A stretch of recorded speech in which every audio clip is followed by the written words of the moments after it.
United States Attorney Patrick Fitzgerald arrested Illinois Governor Blagojevich last week to stem what he called a political crime spree, which included the sale of Barack Obama's vacant Senate seat. But now some attorneys are wondering what real evidence Fitzgerald has. So far, nothing has been disclosed to support the claim that Blagojevich received anything of value in exchange for Obama's Senate seat. So did Fitzgerald act too soon? With us now, former Deputy Assistant Attorney General and partner at Geneva and Tunzing, LLP, Victoria Tunzing.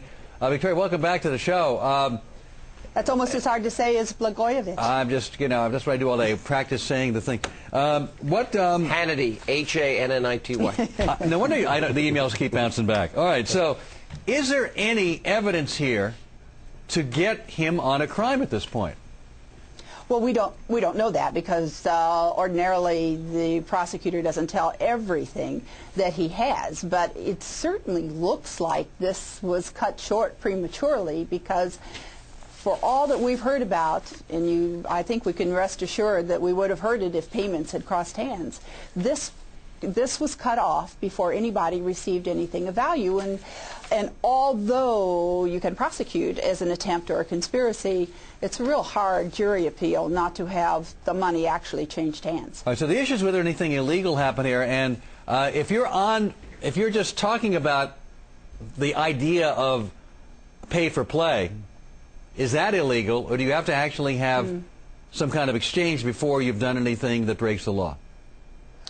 You don't actually have to have an exchange, but certainly it is helpful for the jury. What you have to do is having demanded it, then the law will probably let you over the threshold. Here's the problem with a political situation, because so many, I mean, it's a part of anybody running for office. You ask for campaign contributions, and so we would all agree that somebody gives 50 grand to Obama and ends up being an ambassador, that's not a crime, right?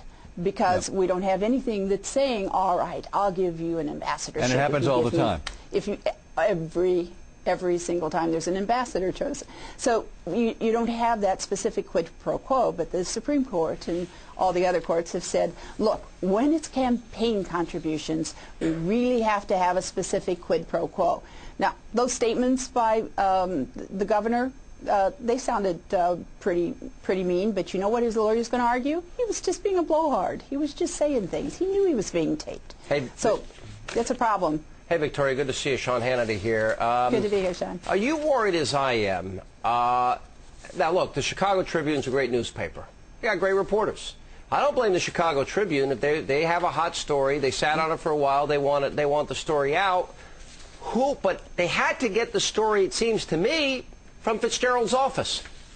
Where else could it have come from? Well, I don't know. I mean, that would be the only people who would know about it, the investigators and the prosecutor, but you're never going to find out how they got that, as you well know. Well, but you see, he's bothered me. Forget about who leaked this story. We don't have that evidence, but the statements that he made at that press conference they were unethical. They violated all the rules of ethics that I know for a prosecutor.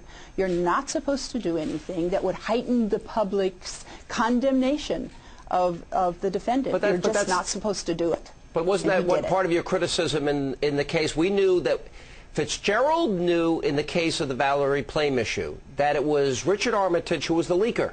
And the case went on anyway, forever. And then it became a perjury trap for people. But look, the issue of conspiracy, you're right on. The conspiracy to sell the office is certainly, a possibility of a crime. He certainly, in his criminal complaint, isn't going to outline every single bit of evidence he has, so we have to assume he has more. Certainly, people will flip.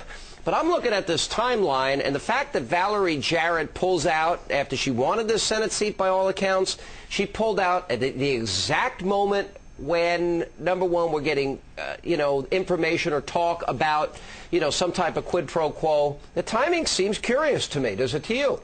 Well, very curious. She pulled out, and at the time that she did so, I thought, why is she making this public announcement that she's pulling out? But Fitzgerald gives the rationale for stopping this thing when he did. He says, oh my goodness, what would have happened if he had appointed a senator and we would have had a senator appointed? Yeah. And I say, hey, then we got two crooks, because he wasn't going to appoint somebody, according to Fitzgerald, unless that person forked over money. Well, it's a twofer, isn't it? Then you get the governor, the payee, and the payor. It seems to me that what we had here was a payment interruptus. Let me, payment interruptus. That's a great way to put it. It should have been allowed to go. When do you think we can hear the Rombo dead fish tape? And secondly, when do you think that why do you think Fitzgerald's allowing Obama to get away with this, release of information on Christmas week, but we only have 20 seconds? Well, I think Fitzgerald is a control freak, and so that he felt better about having it released next week.